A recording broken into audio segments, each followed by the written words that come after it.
প্রিয় একাদশ শ্রেণীর শিক্ষার্থীরা, তোমাদের সবাইকে স্বাগতম। দেখো, তুমি কি একাদশ শ্রেণীতে অর্থাৎ 11 ক্লাসে কি তুমি ফার্স্ট সেমিস্টার পরীক্ষা দেবে? তোমার কি পরিবেশবিদ্যা অর্থাৎ ইভিএস এনভায়রনমেন্টাল স্টাডিজ রয়েছে?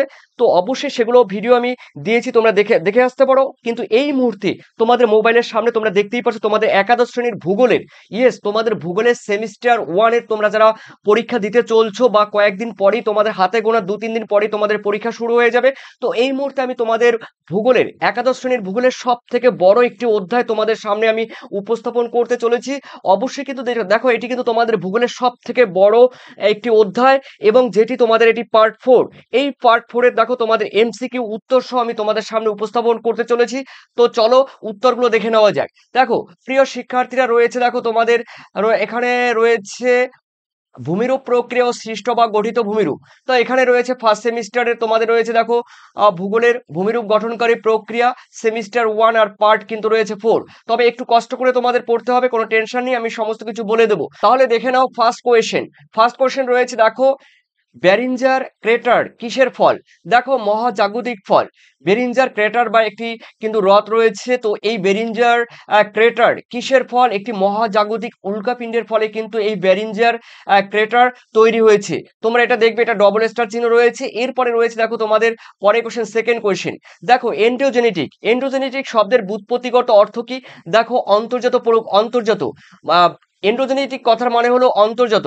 ঠিক আছে, অন্তর্জাত মানে এন্ড্রোজেনেটিক ফোর্স, যেটাকে বলা হয় অন্তর্জাত শক্তি, ভূমিকম্প, প্লেটের চলন, এগুলো। ঠিক আছে, তো অগ্নুৎগম, এগুলো। এরপরে রয়েছে তোমাদের তিনে। তিনে বলা হয়েছে কোন বিজ্ঞানী দেখো ড্রাস্টোফিজম কথাটি প্রথম ব্যবহার করে?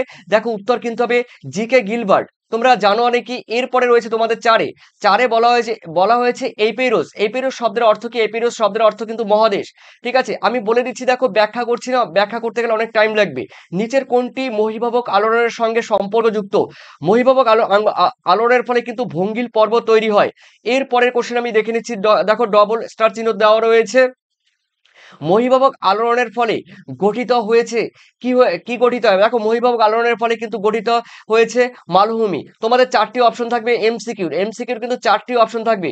আমি এমসিকিউ করাচ্ছি, 4টি অপশনের মধ্যে তোমাদের কিন্তু উত্তরগুলো শুধু বলে দিচ্ছি। তার কারণ দেখো, এমসিকিউ বলতে গেলে অনেক টাইম লাগবে, তাই তোমাদের এমসিকিউ গুলোর উত্তর আমি তোমাদের সামনে উপস্থাপন করছি। চলো এরপরে সাথে সাথে বলা হয়েছে আফ্রিকার বিখ্যাত দ্য রিফ ভ্যালি কোন আলোড়নের ফলে সৃষ্টি হয়েছে? দেখো, মহীভবক আলোড়নের ফলে সৃষ্টি হয়েছে। এরপরে রয়েছে দেখো অরস। অরস কথার অর্থ কি? অরস কথার অর্থ হলো কিন্তু পর্বত। এরপরে রয়েছে নয়ে। নয়ে বলা হয়েছে প্রদত্ত গিরিজনী আলোড়নের সঙ্গে সম্পর্কযুক্ত কোনটি? দেখো, গিরিজনী আলোড়নের সঙ্গে কিন্তু সম্পর্কযুক্ত ভঙ্গিল পর্বত। এটি কিন্তু গিরিজনী আলোড়নের ফলে ভঙ্গিল পর্বত গঠিত হয়। এরপরে রয়েছে দেখো, ভূত্বকের বিস্তৃত অঞ্চল জুড়ে কোন আলোড়ন ক্রিয়াশীল? উত্তর কিন্তু রয়েছে দেখো গিরিজনী আলোড়ন। এরপরে রয়েছে 11 তাপীয় সংকোচন তত্ত্বটি কার? উত্তর কিন্তু হবে জেফ্রিস। জেফ্রিসের দেওয়া কিন্তু তাপীয় সংকোচন তত্ত্ব। এরপরে রয়েছে 12 মহীভবক তত্ত্বের প্রবক্তাকে? দেখো, উত্তর কিন্তু হবে হল। ঠিক আছে, HALL, হল।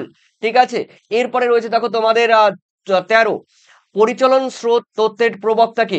উত্তর উত্তর কিন্তু হবে হোমস। এরপরে রয়েছে পরের কোশ্চেন, মহিসঞ্চরণের মতবাদের কথা প্রথম কে বলে? উত্তর কিন্তু হবে আলফ্রেড ওয়েগনার। Alfred Wegener. পরের কোশ্চেন দেখে নাও, ন্যাশনাল জিওগ্রাফিক সোসাইটি, এই ন্যাশনাল জিওগ্রাফিক সোসাইটির সার্ভে অনুযায়ী বর্তমানে হিমালয় পর্বতের উচ্চতা কত? দেখো, 8850 মিটার। ঠিক আছে, ন্যাশনাল জিওগ্রাফিক সোসাইটির কিন্তু সার্ভে অনুসারে। এরপরে রয়েছে 16 নদীর পুনর্জীবন লাভের ফলে কোন আলোড়নের মাধ্যমে ঘটে? দেখো, নদীর পুনর্জীবন লাভ কিন্তু ইউস্ট্যাটিক আলোড়নের ফলে ঘটে। 17 দেখো, তোমাদের কিন্তু ধৈর্য সহকারে এই ভিডিও দেখতে হবে, তার কারণ তোমাদের কিন্তু 11 ক্লাসে কয়েকদিন পরেই পরীক্ষা। আমি বলবো, তোমরা শুনবে, আর অবশ্যই কিছু জানার থাকলে তোমরা কমেন্ট সেকশনে কমেন্ট করবে। তবে তোমরা একবার আমি বলবো, তোমরা শুনবে, দেখবে তোমাদের কিন্তু মুখস্থ হয়ে যাবে।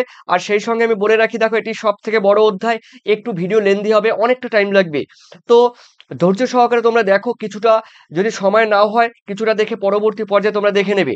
এখান থেকে আশা করি কোশ্চেন থাকবে, আর কোশ্চেন কিন্তু স্কুল থেকে করবে, কিন্তু বোর্ড থেকে কোনো কোশ্চেন করবে না। এরপরে রয়েছে দেখো, যে আলোড়ন হঠাৎ করে সৃষ্টি হয় তাকে কি বলে? আকস্মিক বা সাডেনলি ফোর্স বা সাডেন ফোর্স বলা হয়। এরপরে রয়েছে দেখো, পরের কোশ্চেন রয়েছে আঠারোতে বলা হয়েছে অগ্নুৎপাত কি ধরনের আলোড়ন? আকস্মিক আলোড়ন। ঠিক আছে, এরপরে রয়েছে দেখো, রয়েছে আগ্নেয়গিরির উদাহরণ দাও। আগ্নেয়গিরির উদাহরণ কিন্তু মাউন্ট কিলিমাঞ্জারো, আফ্রিকা রয়েছে মাউন্ট কিলিমাঞ্জারো। এরপরে কোশ্চেন রয়েছে দেখো, ব্যাসল্টিক ম্যাগমার সিলিকার পরিমাণ কত? দেখো 50%-এর কিন্তু দেখো কম। ঠিক আছে, এরপরে রয়েছে দেখো 21-এ বলা হয়েছে আম্লিক লাভার সিলিকার পরিমাণ কত? 70 থেকে 80%।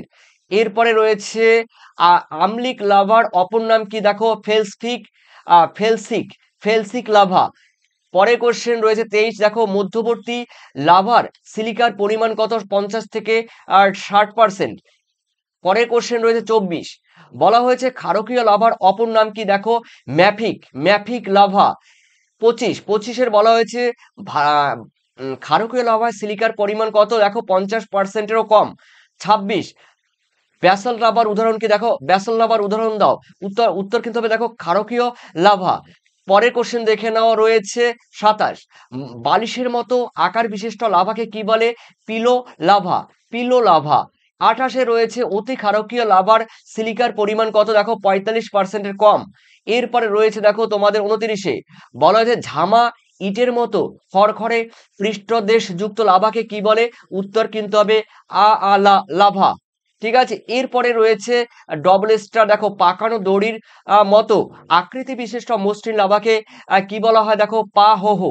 আগেরটা ছিল লাভা, আর এটা পা হো হো। ঠিক আছে, এরপরে রয়েছে দেখো 31-এ কত উষ্ণতায় শিলা গলে যায়? 1000 ডিগ্রি সেন্টিগ্রেডে উষ্ণতায় শিলা গলে যায়। 32, ভূত্বকের কয়টি প্রধান পাত নিয়ে গঠিত?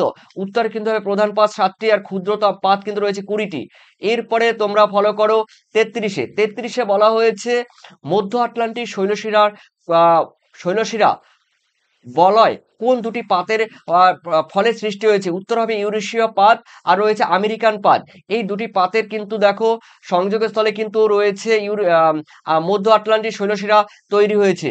পরের কোশ্চেন আমরা দেখে নিচ্ছি, দেখো 34, আটলান্টিক মহাসাগরের মাঝ বরাবর মধ্য আটলান্টিক শৈলশিরা সৃষ্টির কারণ কি?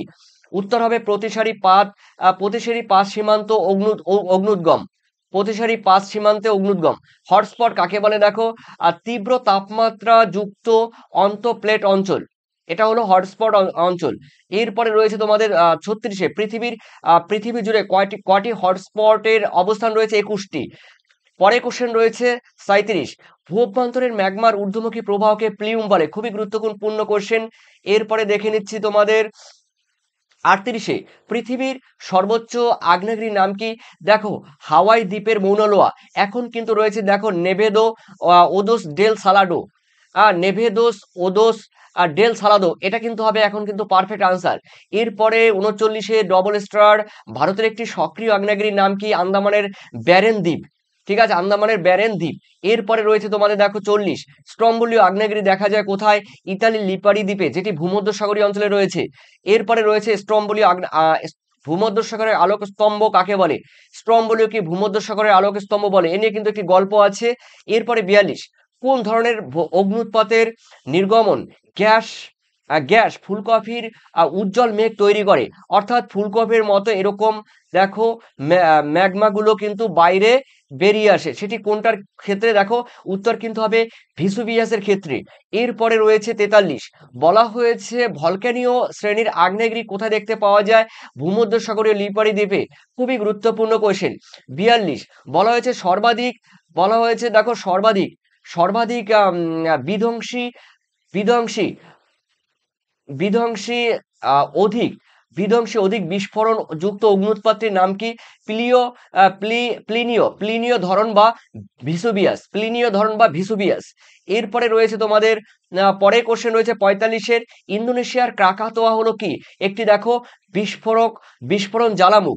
ইন্দোনেশিয়ার ক্রাকাতোয়া একটি বিস্ফোরণ জ্বালামুখ। পরে কোশ্চেন দেখে নিচ্ছি, দেখো দাক্ষিণাত্য মালভূমির সৃষ্টি হয়েছে দেখো বিদার অগ্নুৎপাতের ফলে। Option C is the correct answer. এরপরে 47-এর বলা হয়েছে কোন অগ্নুৎপাতে ম্যাগমা বহু বছর ধরে ফাটলের মধ্যে জমা হয়, তখন তাকে কি বলে? উদ্বেদী অগ্নুদ্গম। Option B is the correct answer. এরপরে রয়েছে 48, পিলি ও ক্রাকাতোয়া কি ধরনের অগ্নুদ্গম? দেখো বিস্ফোরণ অগ্নুদ্গম। 49 চ্যাপ্টা মাথা বিশিষ্ট শিল্ডের মতো আগ্নেয়গিরি কি নামে পরিচিত? দেখো ক্ষারকীয় লাভাযুক্ত লাভা শঙ্কু বা সিল্ট আগ্নেয়গিরি। 50 ট্রিপল স্টার একটি মৃত আগ্নেয়গিরির নাম কি? মায়ানমারের পোপো, কোকো নয় কিন্তু, মায়ানমারের পোপো, মায়ানমারের পোপো। ঠিক আছে, এরপরে দেখে নিচ্ছি তোমাদের পরে কোশ্চেন রয়েছে 51, বলা হয়েছে একটি ছবিরাম আগ্নেয়গিরির নাম লেখো। দেখো ইন্দোনেশিয়ার ক্রাকাতোয়া। 52 ভারতের একটি সুপ্ত, দেখো সুপ্ত ভারতের একটি সুপ্ত আগ্নেয়গিরির নাম কি? নারকন্ডাম, আন্দামান নিকোবর দ্বীপপুঞ্জের নারকন্ডাম। 53 কোন আগ্নেয়গিরিকে মৃত্যুহীন পাহাড় বলা হয়? ফুজিয়ামাকে মৃত্যুহীন পাহাড় বলা হয়। এই ফুজিয়ামাকে আবার জাপানে কিন্তু দেখো আহ, দেবী বা ওদের একটি ঐশ্বরিক শক্তি হিসাবে কিন্তু এই ফুজিয়ামাকে মানা হয়। ঠিক আছে, এরপরে 54 ট্রিপল স্টার অগ্নুৎপাতের সময় যে প্রস্তর খণ্ড বেরিয়ে আসে তখন তাকে কি বলে? পাইরোক্লাস্ট। পাইরো কথার মানে আগুন, ক্লাস্ট কথার মানে ভেঙে পড়া। এরপরে রয়েছে 55 পাইরোক্লাস্টের মধ্যে অসংখ্য ক্ষুদ্র আকৃতির গর্তগুলোকে কি বলে? পিউমিস, পিউমিস বলে। এই জন্য এই পিউমিস যুক্ত শিলা বা পাথর জলে ভাসে। এরপরে রয়েছে দেখো 56 বোরিক অ্যাসিড সমৃদ্ধ বাষ্পকে কি বলে? স্যাফিউনি, স্যাফিউনি বলে। 57 আগ্নেয়গিরির অগ্নুৎপাতের সময় carbon die oxide, oxygen, nitrogen gas নির্গত হলে তখন তাকে কি বলে? দেখো মফেসিও, মফেত্তিও, মফেত্তিও। ঠিক আছে, এরপরে রয়েছে দা ভ্যালি অফ 10,000 স্মোকস, বলা হয় কোন অঞ্চলকে? উত্তর কিন্তু হবে আলাস্কার কাটমাই আগ্নেয়গিরিকে, আলাস্কার কাটমাই আগ্নেয়গিরিকে। 59 প্লাগডোমের শীর্ষ যখন চওড়া ছাতার মতো অবস্থান করে তখন থেকে কি বলে? থ্লয়েড বলে। এরকম এরকম থ্লয়েড বলে, এরকম থ্লয়েড বলে। অনেকটা টেবিল ল্যান্ড বা গিয়ট বা গায়টের মতন। এরপরে রয়েছে 60, বলা হয়েছে সমুদ্র পৃষ্ঠ সমতলে চ্যাপ্টা মস্তক বিশিষ্ট যে ভূমিরূপ দেখা যায় তাকে কি বলে? তাকে গায়েট বা হ্যাঁ, তাকে গায়ট বলে, গায়েট বা গায়ট বলে। এরপরে রয়েছে দেখো আলাস্কার ওনিয়াচক বিশ্বের বৃহত্তম কি? একটি ক্রাটার। আলাস্কার ওনিয়াচক একটি বিশ্বের বৃহত্তম কিন্তু ক্রাটার, এটা কিন্তু মাথায় রাখবে। এরপরে 62 পৃথিবীর বৃহত্তম আগ্নেয় হ্রদের নাম কি? টোবা। উত্তর কিন্তু হবে টোবা, টোবাও কিন্তু ভাইটাল কোশ্চেন। 63 প্রতিসারি পাশ সীমান্তে কোন অগ্নুৎপাত ঘটে? দেখো বিদার অগ্নুৎপাত ঘটে। এরপরে 64 রয়েছে ডেকান ট্রাপ নামে পরিচিত কোন মালভূমি? দাক্ষিণাত্য মালভূমি। এরপরে রয়েছে 65 উলম্ব আগ্নেয় উদ্ভিদকে কি বলে? দেখো ডাইক বলে। অনুভূমিক হলে, অনুভূমিক অগ্নুৎপাত হলে কিন্তু, অনুভূমিক হলে কিন্তু তখন তাকে কি বলে? তখন তাকে সিল বলে। এরপরে রয়েছে দেখো এই যে ম্যাগমার শিলার সমান্তরাল ফাটলের মধ্যে বা অনুভূমিক ফাটলের মধ্যে ম্যাগমা জমা হলে তখন তাকে সিল বলে। এরপরে 67 স্টক ও বস কার ক্ষুদ্র সংস্কার? ব্যাথলিথের ক্ষুদ্র সংস্কার। 68 গভীর ও বিস্তৃত আগ্নেয় উদ্ভিদকে কি বলে? ব্যাথলিথ বলে, ব্যাথলিথ বলে। 59 আয়ারল্যান্ডের উইকলো পর্বতে কি দেখা যায়? ব্যাথলিথ দেখা যায়। 70 বলা হয়েছে টর দেখতে পাওয়া যায় কোথায়? দেখো ছোটনাগপুর মালভূমি অঞ্চলে কিন্তু টর দেখতে পাওয়া যায়। 71 ডবল স্টার উত্তর লেন্স কথার মানে এরকম, উত্তর লেন্স আকৃতির আগ্নেয় উদ্ভিদকে কি বলে?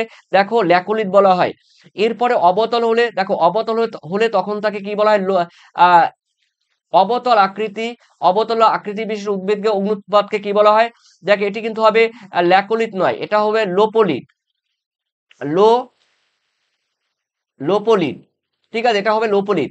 এরপরে রয়েছে দেখো 73 বলা হয়েছে আটলান্টিক মহাসাগরে অবস্থিত ক্ষুদ্র সামুদ্রিক শৈলশিরা কেমন দেখতে হয়? দেখো এস আকৃতির হয়, এস এরকম হয়। দেখো এস এস এস আকৃতি আগ্নেয়, মানে আটলান্টিক মহাসাগরের শৈলশিরা দেখতে অনেকটা এরকম টাইপের হয়।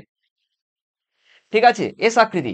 এরপরে রয়েছে দেখো 74 অগ্নুৎপাতের ফলে ব্যাসল্ট রাবার গঠিত কোন বলয়ের অন্তর্গত? উত্তর কিন্তু হবে দেখো কৃষ্ণ মৃত্তিকার বলয়ের অন্তর্গত, কৃষ্ণ মৃত্তিকা হবে। যেমন আমাদের দাক্ষিণাত্য মালভূমি অঞ্চল বা ডেকান ট্রাপ অঞ্চল। এরপরে রয়েছে দেখো বিজ্ঞানের যে শাখায় ভূমিকম্প নিয়ে আলোচনা করা তাকে বলা হয় সিসমোলজি। এরপরে 76 রয়েছে ভূ অভ্যন্তরে যেখানে প্রথম ভূমিকম্প অনুষ্ঠিত তাকে ভূমিকম্পের কেন্দ্র বলে। তারপরে 77 ভূত্বকের নিচে ভূমিকম্পের কেন্দ্রের সর্বোচ্চ গভীরতা 700 কিলোমিটার, তবে এভারেজ কিন্তু 16 কিলোমিটার গভীরে ভূমিকম্প সব থেকে বেশি হয়। এরপরে 78 বলা হয়েছে ভূপৃষ্ঠে ভূমিকম্পের গড় গভীরতা একটু আগেই বললাম। এরপরে রয়েছে দেখো 79 ভূমিকম্পের কোথায় ফাটল ফাটল তা জানা যায় যার মাধ্যমে সেটি তাকে তাকে কি বলে উপকেন্দ্র, তাকে বলা হয় উপকেন্দ্র। মানে ভূমিকম্প কোথায় ঘটলো তা জানা যায় কিন্তু এই উপকেন্দ্রের মাধ্যমে, এটি হলো এপিসেন্টার বলা হয়। এরপরে রয়েছে আসি ভূমিকম্পের কেন্দ্রে সব থেকে কাছের স্থানটির নাম কি? উপকেন্দ্র। এই উপকেন্দ্রে কিন্তু ক্ষয়ক্ষতির পরিমাণ সব থেকে বেশি হয় উপকেন্দ্রে, মানে আমাদের ভূপৃষ্ঠে যেখানে ভূমিকম্প এসে প্রথম আঘাত করবে এই অঞ্চলটির উপকেন্দ্রে, এখানে ক্ষয়ক্ষতির পরিমাণ সব থেকে বেশি হয়। ভূমিকম্পের মাত্রা সর্বাধিক অনুভূত হয় কোথায়? উপকেন্দ্রে। বোঝা গেল? এরপরে রয়েছে দেখো ৮২ উপকেন্দ্রটি ভূমিকম্পের কেন্দ্রের সঙ্গে কিরকম ভাবে অবস্থান করে। দেখো উপকেন্দ্রটি ভূমিকম্পের কিন্তু বিপরীত দিকে ১৮০ ডিগ্রিতে অবস্থান করে। এরপরে ৮৩ রয়েছে যে ভূমিকম্পের রেখা দিয়ে ভূপৃষ্ঠের একই সময় ভূমিকম্প সংঘটিত স্থানগুলোকে যোগ করলে যে রেখা পাওয়া যায় তাকে কি বলে?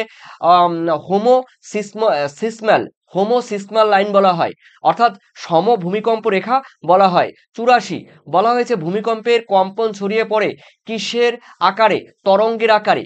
কিসের আকারে? তরঙ্গের আকারে। ৮৫ আপনার কথাটির অর্থ কিসের সঙ্গে যুক্ত? ভূমিকম্পের সঙ্গে যুক্ত।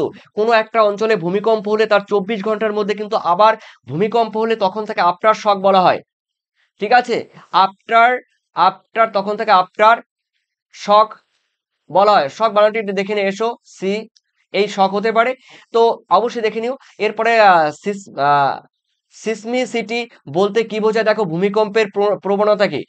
পরে কোশ্চেন রয়েছে ভূমিকম্পের তরঙ্গের গতিবিধি লেখচিত্রে পাওয়া যায় কোন কোন যন্ত্রের মাধ্যমে? এটি হবে যন্ত্রের মাধ্যমে। দেখো ভূমিকম্পের গতিবিধি লেখচিত্র, লেখচিত্র কোন যন্ত্রের মাধ্যমে পাওয়া যায়? সিসমোগ্রাফ যন্ত্রের সাহায্যে পাওয়া যায়। ঠিক আছে, যাকে বলা হয় ভূমি যেটি কিন্তু ১৯৩৫ সালে বিজ্ঞানী আহ, দেখো Charles Charles Richter Charles Richter কিন্তু আবিষ্কার করে। তবে এটি কিন্তু দেখো সিসমোগ্রাফ যন্ত্রের সাহায্যে কিন্তু জানা যায়, আমরা জানি।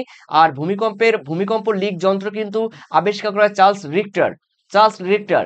এরপরে রয়েছে দেখো ৮৮ ভূমিকম্পের নির্ণায়ক আহ, আহ, যন্ত্রের যন্ত্রের নাম কি? দেখো সিসমোগ্রাফ সিসমোগ্রাফ যন্ত্র। ৮৯ তে রয়েছে দেখো সিসমোগ্রাফ যন্ত্রের সবশেষ তরঙ্গ নথিভুক্ত করা হয় তাকে কি বলে? এল তরঙ্গ। ৯০ কোন বিজ্ঞানী সিসমোগ্রাফ উদ্ভাবন করেন? মিলনে। এরপরে মার্কালি বা মার্সেলি স্কেলের মান কত? মার্কেলি বা মার্সেলি স্কেলের মান কিন্তু ১ থেকে ১২। ৯২ ভূমিকম্পের যন্ত্রটি প্রথম কে আবিষ্কার করে? Charles Richter. ১৯৩৫ সালে, একটু আগে বলেছিলাম। এরপরে রয়েছে ৯৩ রিক্টার স্কেলের দ্বারা ভূমিকম্পের কি পরিমাপ করা যায়? অর্থাৎ ভূমিকম্পের মাত্রা পরিমাপ করা যায়। কতটা ভূমিকম্প হলো সেটা জানা যায়। রিক্টার স্কেলের মান হলো 0 থেকে 10 পর্যন্ত। এরপরে ৯৫ তে রিক্টার স্কেলের অনুসারে প্রচন্ড বিধ্বংসী ভূমিকম্পের মান কত? কোনো জায়গায় ৮ আছে, কোনো জায়গায় তোমরা ৭ পাবে। এরপরে রয়েছে দেখো দুটি অপশন কিন্তু একসঙ্গে দেবে না তোমাদের পরীক্ষায়, যখন এমসিকিউ দেবে একসঙ্গে কিন্তু দেবে না। কোন কোন গুলো ভূমিকম্পের দেহ তরঙ্গ? পি ও এস তরঙ্গকে ভূমিকম্পের দেহ তরঙ্গ বলা হয়। এরপরে দেখে নিচ্ছি আমরা পরের কোশ্চেন ৯৭ বলা হয়েছে কিসের মাধ্যমে প্রাথমিক তরঙ্গ প্রবাহিত হয়? প্রবাহিত প্রবাহিত হয়। উত্তর হবে কঠিন তরলের মাধ্যমে, কিন্তু কঠিন তরল ও গ্যাসীয়। কঠিন তরল ও গ্যাসীয় এই তিনটে মাধ্যমের গ্যাসীয় এই তিনটি মাধ্যমের মধ্য দিয়ে কিন্তু পি তরঙ্গ কিন্তু প্রবাহিত হয়, মানে প্রাথমিক তরঙ্গ। এরপরে রয়েছে ৯৮ ভূমিকম্পের যন্ত্রের সবচেয়ে প্রথমে কে এসে কোন তরঙ্গে এসে পৌঁছায়? দেখো কোন তরঙ্গ? অবশ্যই পি তরঙ্গ বা প্রাথমিক তরঙ্গ বা প্রাইমারি ওয়েভস। এরপরে ৯৯ পি তরঙ্গ পৃষ্ঠ পৃষ্ঠ কখন পৌঁছায়? দেখো আগে পৌঁছায়। পি তরঙ্গ আছে, এস তরঙ্গ আছে, এল তরঙ্গ আছে, এই তিনটি তরঙ্গের মধ্যে পি তরঙ্গে প্রথমে এসে পৌঁছায়। এরপরে রয়েছে ১০০ সর্বপ্রথম যে ভূকম্পন তরঙ্গ উৎপত্তি লাভ করে সেটির নাম কিন্তু পি তরঙ্গ। ১০১ সবথেকে শক্তিশালী ভূকম্পীয় তরঙ্গ কোনটি? পি তরঙ্গ।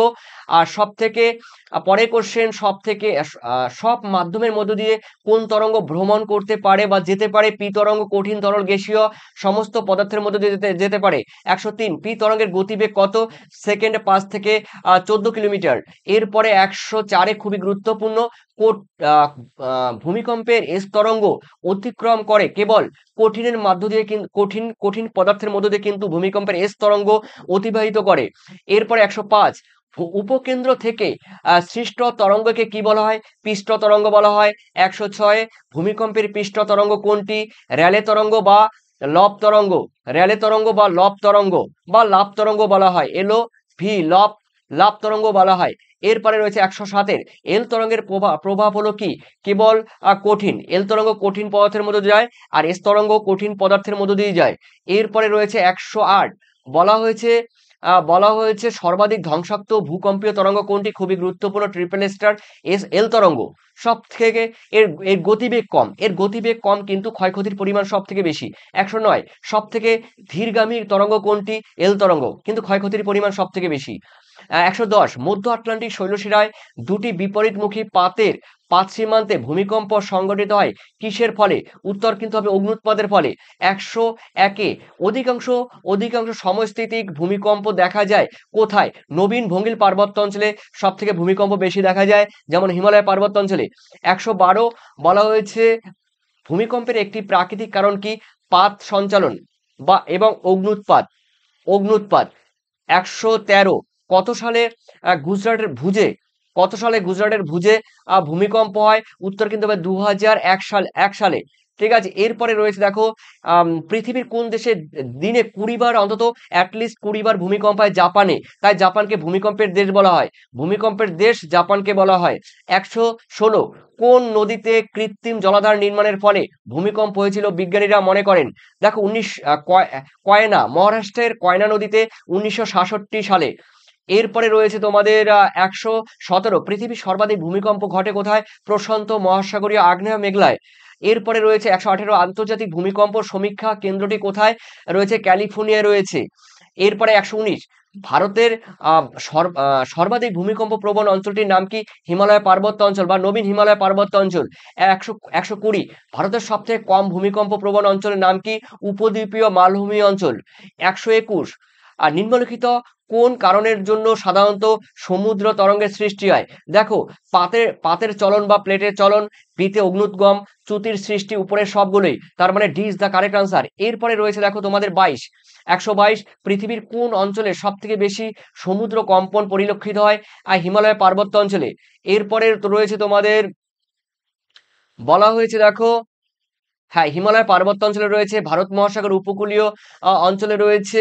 তারপরে এখানে কিন্তু দেখো প্রশান্ত মহাসাগর আগ্নেয় মেঘলায়, এই প্রশান্ত মহাসাগর আগ্নেয় মেঘলায় কিন্তু সব থেকে বলা হয়েছে দেখো ভূমিকম্প পরিলক্ষিত হয়। তবে হিমালয় পর্বতে ভূমিকম্প হয় এবং এখানে হিমালয় পর্বতের এখানে কিন্তু নবীন ভঙ্গিল পার্বত্য অঞ্চলে প্রচুর ভূমিকম্প হয়। তথাপি দেখো প্রশান্ত মহাসাগরীয় অঞ্চলের আগ্নেয় মেঘলা, এই মেঘলা অঞ্চলে কিন্তু সব থেকে সমুদ্রের সব থেকে ভূমিকম্প প্রবণ অঞ্চল এটি রয়েছে। ওকে, তার মানে প্রশান্ত মহাসাগর আগ্নেয় মেঘলা। এরপরে রয়েছে দেখো তোমাদের 123 সুনামি আসলে একটি কি শব্দ? সুনামি একটি জাপানি শব্দ। সু কথার মানে হলো বন্দর, আর নামি কথার মানে হলো ঢেউ। এরপরে রয়েছে দেখো তোমাদের 24 ব্যুৎপত্তিগতভাবে সুনামির কথার অর্থ কি? বন্দর, ধ্বংসকারী ঢেউ। আহ পরের কোশ্চেন রয়েছে 125 সুনামির দেশ জাপানকে বলা হয়। পরের কোশ্চেন দেখে নিচ্ছি, খুবই গুরুত্বপূর্ণ, গভীর ভারত মহাসাগরীয় ভয়াবহ সুনামির মহা সুনামি 2004 সালে 26শে ডিসেম্বর সংঘটিত হয়েছিল। তার কারণ কি ছিল? তার কারণ ভারত এবং বার্মা প্লেটের সংঘর্ষ। 2004 সালে যে সুনামি হয়েছিল তার রিক্টার স্কেলের ভূমিকম্পের মাত্রা ছিল 8.9 ছিল। এরপরে ছিল দেখো 128 পৃথিবীর সব থেকে ভয়াবহ সুনামি কোথায় ঘটেছিল? দেখো পেরু চিলির সামুদ্রিক খাতের কাছে ঘটেছিল। ডার্টের সম্পূর্ণ নাম কি? দেখো ডিতে ডিপ, তারপরে রয়েছে ডিপ ওশেন, দেখো DART ডিপ ওশেন, এটা কিন্তু ডিপ ওশেন। তারপরে রয়েছে তারপরে রয়েছে দেখো অ্যাসেসমেন্ট, এতে অ্যাসেসমেন্ট, আরে অ্যান্ড রিপোর্টিং সুনামি। ঠিক আছে, দেখো deep ocean assessment and reporting tsunami. এরপরে রয়েছে 130-এ সুনামি পূর্বাভাস যে পদ্ধতির মাধ্যমে পাওয়া যায় সেটাকে বলা হয় কিন্তু ডার্ট। এই ডার্টের মাধ্যমে পাওয়া যায়। ডার্ট একটি যন্ত্র, সমুদ্রের কিন্তু ভাসমান অবস্থায় থাকে। সুনামির পূর্বাভাস কোথায় অবস্থিত? ভারতের হায়দ্রাবাদে কিন্তু রয়েছে দেখো সুনামির পূর্বাভাস। এরপরে রয়েছে দেখো 132-এর বহির্জাত শক্তির মূল উৎস কি? দেখো সূর্য। 133-এর নদী, হিমবাহ, বায়ুপ্রবাহ, পরিলক্ষিত প্রভৃতির দ্বারা আহ, ভূমি ভূমিরূপের পরিবর্তন কোন ধরনের পরিবর্তন? বহির্জাত প্রক্রিয়া বা বাহ্যিক প্রক্রিয়া। তারপরে রয়েছে দেখো ধীর প্রক্রিয়া কোনগুলো? দেখো নদী, হিমবাহ, বায়ু প্রবাহ, গৃহজনী আলোড়ন, মহীভবক আলোড়ন, আবহাওয়া বিকার, ক্ষয়ীভবন, এগুলো কিন্তু ধীর প্রক্রিয়া। আহ এগুলো ধীর প্রক্রিয়া। এরপরে দ্রুত প্রক্রিয়া বা আকস্মিক আলোড়ন কোনগুলো? ভূমিকম্প রয়েছে, অগ্নুৎপাত রয়েছে। এরপরে 136-এ রয়েছে অবরোহণ প্রক্রিয়া একটি উদাহরণ কি? অবরোহণ কথার মানে হলো কোন উঁচু জায়গা নিচু হয়ে যাবে। উল্কাপাত যেমন ক্ষয়ের ফলে গঠিত যে কোনো ভূমিরূপ হবে। ঠিক আছে, ক্ষয়ের ফলে যে কোনো ভূমিরূপ সেটি অবরোহণ। এরপরে 137 আবহাওয়া ও জলবায়ুর বিভিন্ন উপাদানের মাধ্যমে শিলার যান্ত্রিক ও রাসায়নিক পদার্থকে চূর্ণ বিচূর্ণ হওয়ার পদ্ধতিকে কি বলে? আবহাওয়া বিকার। আবহাওয়া বিকার হবে, আবহাওয়া বিকার বলে। এরপরে 138 যে প্রক্রিয়ায় শিলাস্তরের উপরিভাগের শিলা চূর্ণ আলগা হয়ে একই স্থানে পড়ে থাকে তখন থেকে আবহাওয়া বিকার বলে। এরপরে 139 অনেক সময় আলগা মাটি ও শিলাস্তূপ অবিকর্ষজ বলের টানে ভূমিভাগে ঢালবে নিচের দিকে বা পাহাড়ে ঢালবে নিচের দিকে নেমে আসতে তখন তাকে পুঞ্জিত ক্ষয় বলে। পুঞ্জ ক্ষয় বা পুঞ্জিত ক্ষয়। 140 ক্ষয়ের শেষ সীমা কোনটি? সমুদ্রতল। আর মরুভূমি ক্ষয়ের শেষ সীমা কিন্তু বা শুষ্ক অঞ্চলের ক্ষয়ের শেষ সীমা কিন্তু প্লায়া হ্রদ কিংবা বলা যায় মরুদ্যান। এর বা ভৌম জলস্তর। এরপরে 141 ক্ষয়সীমা ধারণার প্রবর্তন করেন কে? দেখো পাওয়েল।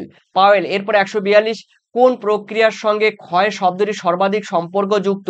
দেখো অবরোহণের সঙ্গে যুক্ত, মানে উঁচু জায়গা নিচু হয়ে যায়, অবরোহণ। 143 বিভিন্ন প্রকার প্রাকৃতিক শক্তি দ্বারা ক্ষয়জাত পদার্থ সঞ্চয় বা অবক্ষেপণের ফলে ভূমিভাগের নিচু অংশ ভরাট হয়ে ক্রমশ উঁচু হলে তখন তাকে কি বলে? তখন তাকে কিন্তু বলা হয় অবরোহণ। এরপরে দেখে নিচ্ছি 144 যে প্রক্রিয়া ভূপৃষ্ঠের উচ্চতা বৃদ্ধি পায় তখন তাকে বলা হয় কিন্তু আরোহণ প্রক্রিয়া। ঠিক আছে, যেমন নদীর বদ্বীপ, তারপরে নদীর মধ্যে চর, তারপরে প্লাবনভূমি, এগুলো। ঠিক আছে, এরপরে রয়েছে দেখো 145 দেখো আরোহণ, এটা হবে। আরোহণ প্রক্রিয়ার অপর নাম কি? সঞ্চয় প্রক্রিয়া। এরপরে রয়েছে দেখো তোমাদের নগ্নিভবন শব্দটি এসেছে ল্যাটিন শব্দ, দেখো ডেনুডেয়ার থেকে এসছে নগ্নিভবন শব্দটি। আর ডেনুডেশন কথার মানে নগ্নিভবন, ডেনুডেয়ার থেকে এসছে। আবহাওয়া বিকার, পুঞ্জিতক্ষয় এবং ক্ষয়ীভবনকে একত্রে বলা হয় নগ্নিভবন। 148-এর রয়েছে দেখো যে প্রক্রিয়ায় ক্ষয় বহন সঞ্চয়ের মাধ্যমে ভূমিবেগের সামঞ্জস্য বজায় থাকে তখন তাকে কিন্তু পর্যায়ন বলা হয়। খুবই গুরুত্বপূর্ণ একটি কোশ্চেন। এরপরে 149 গ্রেড শব্দটি প্রথম ব্যবহার করে জি.কে. গিলবার্ট 1876 সালে। এরপরে রয়েছে তোমাদের 150 পর্যায়ন বা গ্রেডেশন কথাটি প্রথম ব্যবহার করে কে? দেখো চেম্বারলিন এবং সলিসবেরি। চেম্বারলিন এবং সলিসবেরি প্রথম ব্যবহার করে। এরপরে 151 পর্যায়ন শব্দটি প্রথম ব্যবহার করে কবে? 1904 খ্রিস্টাব্দে। এরপরে 152-তে বলা হয়েছে পর্যায়ন কে? পর্যায়ন হলো কিন্তু একটি বহির্জাত প্রক্রিয়া। পর্যায়ন হলো একটি বহির্জাত প্রক্রিয়া। এরপরে 153 বলা হয়েছে আরোহণ এবং অবরোহণ প্রক্রিয়ার সম্মিলিত ফল কিন্তু পর্যায়ন, একটু আগে বলা হয়েছিল। 54 যান্ত্রিক আবহাওয়া বিকার সব থেকে বেশি কোথায় দেখা যায়? মরু অঞ্চলে এবং মেরু অঞ্চলে, এই দুই জায়গায় যান্ত্রিক আবহাওয়া বিকার সব থেকে বেশি দেখা যায়। 155 রাসায়নিক আবহাওয়া বিকার সব থেকে বেশি দেখা যায় নিরক্ষীয় আর্দ্র রেফ হবে নিরক্ষীয় আর্দ্র জলবায়ু অঞ্চলে এবং মৌসুমী বৃষ্টিপাত যুক্ত অঞ্চলে, যেখানে বৃষ্টিপাত রয়েছে সেখানে রাসায়নিক আবহাওয়া বিকার বেশি দেখা যায়। এরপরে দেখে নিচ্ছি 156 কাস্ট বা চুনাপাথরযুক্ত অঞ্চলের কোন ধরনের আবহাওয়া বিকার দেখা যায়? রাসায়নিক আবহাওয়া বিকার দেখা যায়। 157 উদ্ভিদের শিকড় দ্বারা কোন ধরনের আবহাওয়া বিকার সৃষ্টি হয়? দেখো যান্ত্রিক আবহাওয়া বিকার সৃষ্টি হয়। এরপরে দেখে নিচ্ছি 158 উদ্ভিদের ফুল, ফল, পাতা প্রভৃতি পচে পচে কোন ধরনের আবহাওয়া বিকাশ সৃষ্টি করে? যান্ত্রিক, জৈবিক এবং রাসায়নিক ২ ধরনের আবহাওয়া বিকাশ সৃষ্টি করে। প্রিয় শিক্ষার্থীরা, এগুলো ছিল তোমাদের একাদশ শ্রেণী। দেখো সেমিস্টার, ভূগোলের সেমিস্টারে কিন্তু যেটা বললাম পার্ট কিন্তু 4 ছিল, এরপরে পার্ট 5 রয়েছে। অবশ্যই পার্ট 5 তোমাদের দরকার যদি হয় তবেই কিন্তু তোমরা বলবে, তবেই কিন্তু আমি তোমাদের কিন্তু অবশ্যই যেটি জলবায়ু আবহাওয়া রয়েছে সেখান থেকে কিন্তু পার্ট 5 আমি তোমাদের দেব। তোমরা কমেন্ট করবে, কমেন্ট করলেই তবে আমি তোমাদের দেব। এছাড়া কিন্তু আমি আর ভিডিও দেব না। তো অবশ্যই তোমাদের কমেন্ট করতে হবে। আর নতুন হয়ে থাকলে অবশ্যই লাইক, সাবস্ক্রাইব, কমেন্ট করে দিও। আর তোমাদের মূল্যবান যেই মতামত রয়েছে, তোমাদের মনের কথা, সেই মনের কথা তোমরা খুলে বলতে পারবে। তোমাদের ইনবক্স রয়েছে, সেই ডেসক্রিপশন যাবে বা এই মেসেজে যাবে, সেখানে কিন্তু ইনবক্সে গিয়ে তোমরা কিন্তু তোমাদের মনের কথা খুলে বলতে পারবে। ধন্যবাদ, ধন্যবাদ তোমাদের সবাইকে। Thank you, thank you. পরীক্ষা ভালোভাবে দাও।